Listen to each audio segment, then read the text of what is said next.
వరంగల్ నగరం శరవేగంగా విస్తరిస్తోంది. దాంతో వాహనాల రద్దీ విపరీతంగా పెరిగింది. దీనికి అనుగుణంగా రహదారుల భద్రతను పట్టించుకోవడంలో అధికారులు విఫలమవుతున్నారు.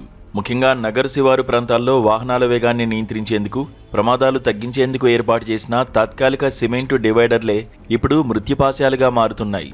రోడ్డు వెడల్పును పరిగణలోకి తీసుకోకుండా, కనీస హెచ్చరిక బోర్డులు లేకుండా ఈ దిమ్మెలను ఏర్పాటు చేయడం వాహనదారుల పాలిట శాపంగా మారింది.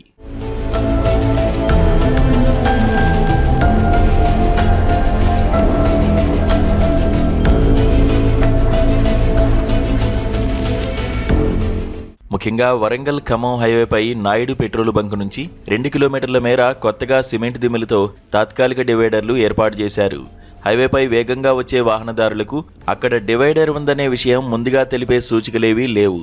దీనివల్ల రాత్రి సమయాల్లో సడన్ గా డివైడర్ దగ్గరకు వాహనాలు వచ్చి నియంత్రణ కోల్పోయి వాటిని ఢీకొంటున్నాయి.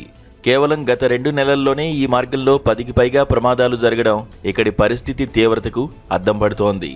అటు హసన్పర్తి శివారులోనూ ఇదే పరిస్థితి నెలకొంది. రోడ్లపై ఉన్న మూలమలుపుల వద్ద కనీస హెచ్చరిక బోర్డులు లేకపోవడం, డివైడర్లు రోడ్డు వెడల్పు కంటే ఎక్కువగా ఆక్రమించడంతో వాహనదారులు ఇబ్బంది పడుతున్నారు. సామాన్యులపై నిబంధనల పేరుతో జరిమానాలు విధించే అధికారులు రహదారి భద్రతా నియమాలను పాటించడంలో మాత్రం నిర్లక్ష్యంగా వ్యవహరిస్తున్నారని స్థానికులు మండిపడుతున్నారు. ప్రమాదకరమైన సిమెంట్ దిమ్మెలను తొలగించి వెలుతురును పరావర్తనం చేసే ఫైబర్ డివైడర్లు, రేడియం సూచికలు ఏర్పాటు చేయాలని డిమాండ్ చేస్తున్నారు. వరంగల్ ఖమ్మం జాతీయ రహదారిపై ఇటీవల కొత్తగా డివైడర్లు ఏర్పాటు చేయడం జరిగింది. ఈ డివైడర్లు ఏర్పాటు చేసినప్పటి నుంచి పలుమార్లు వరుసగా రోడ్డు ప్రమాదాలు జరుగుతున్నాయి. ఈ రాత్రి వేళల్లో హైవే మీద లారీలు వస్తూ ఉంటాయి కదా, దాని వాళ్ళకు డివైడర్లు అవపడట్లేదు నైట్ టైంలో. సో అవపడకుండా వాళ్ళు వచ్చి తీర దగ్గరకు వచ్చేసరికి ఆ డివైడర్లను గుద్దుకొని లారీలన్నీ డ్యామేజ్ అవుతున్నాయి, పెద్ద ఎత్తున యాక్సిడెంట్లు అవుతున్నాయి. అయితే ఇది నేషనల్ హైవే యాక్చువల్గా అయితే రోడ్లు కూడా చాలా చిన్నగా ఉన్నాయి. ఈ చిన్నగా ఉన్న క్రమంలో ఇంకా ఈ డివైడర్లు పెట్టి ఇంకా రోడ్డు చిన్నగా చేసిండ్రు.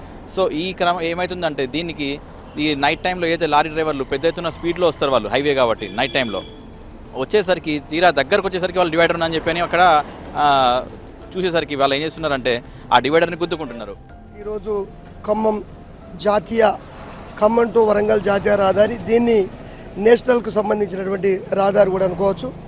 R&B వాళ్ళు అలాగే కార్పొరేషన్ వాళ్ళు కలిసి యాక్సిడెంట్లు బాగా జరుగుతున్నాయనే ఉద్దేశంతో ఈ రోడ్డు మధ్యలో డివైడర్లు ఏర్పాటు చేయడం జరిగినది. ఆ డివైడర్లు చేయడం బాగానే ఉంది. ఏది పబ్లిక్ సేఫ్టీ కోసం చేసినారని చెప్పడం బాగానే ఉంది.